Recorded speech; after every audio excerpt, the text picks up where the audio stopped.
Natural hazard. Natural hazards are defined as environmental phenomena that have the potential to impact societies and the human environment.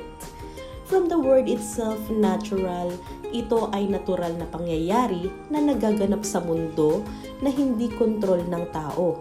Ito din ay nagdudulot ng panganib at pinsala sa tao at kapaligiran.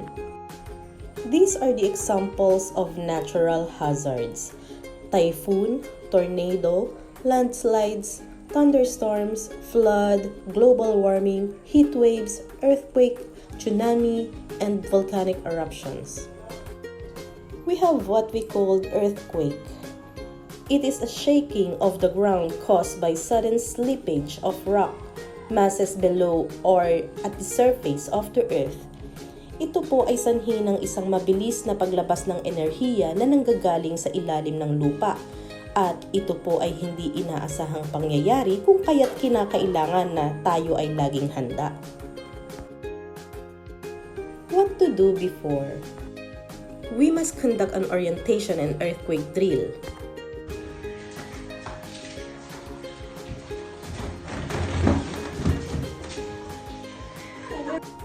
Drop, cover, and hold.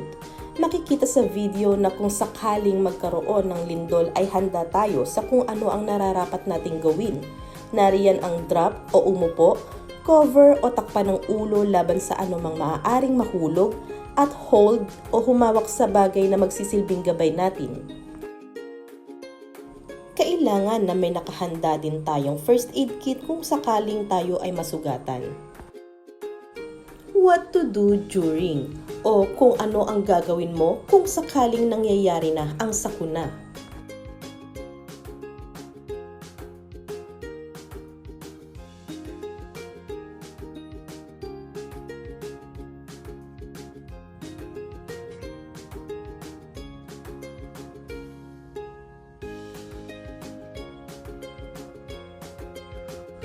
Makikita sa video na habang lumilindol ay kinakailangan na kalmadong lumabas ng gusali at pumunta sa open area upang iligtas ang sarili. What to do after, o ano ang gagawin mo pagkatapos ng lindol?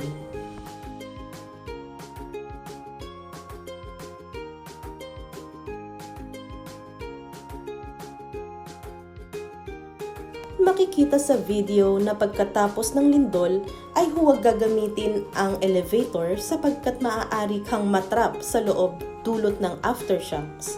Ang nararapat na gawin ay gumamit ng hagdanan sa pagbaba sa gusali. We have what we call human-induced hazard. These hazards are induced entirely or predominantly by human activities and choices.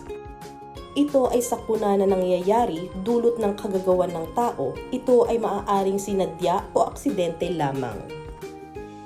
Examples of human-induced hazard: structure collapse, fire, chemical spill, vehicular accident, electrical blackout, red tide, bomb threats, food poisoning, and kidnapping. We have what we call food poisoning. Ano ang maaari nating gawin upang makaiwas? The area should be clean to avoid food contamination. Kinakailangan na malinis ang ating lugar na paglulutuan upang maiwasan ang pagkaroon ng kontamina sa pagkain.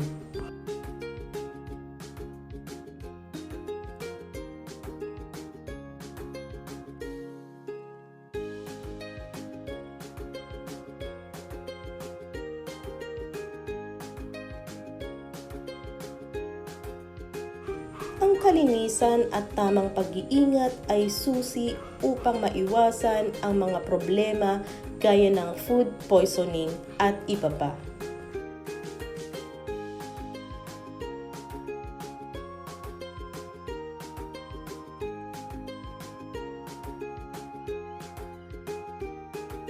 What to do during, o ano ang gagawin mo kung ikaw ay nakakaranas ng food poisoning.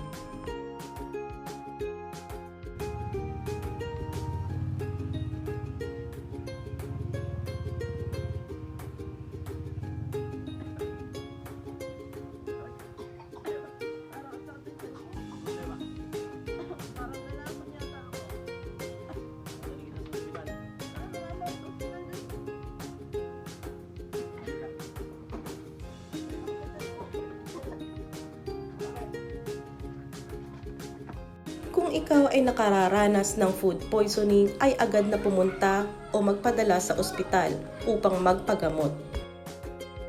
Tandaan, kinakailangan na laging maging handa at mag-iingat upang makaiwas sa anumang sakuna.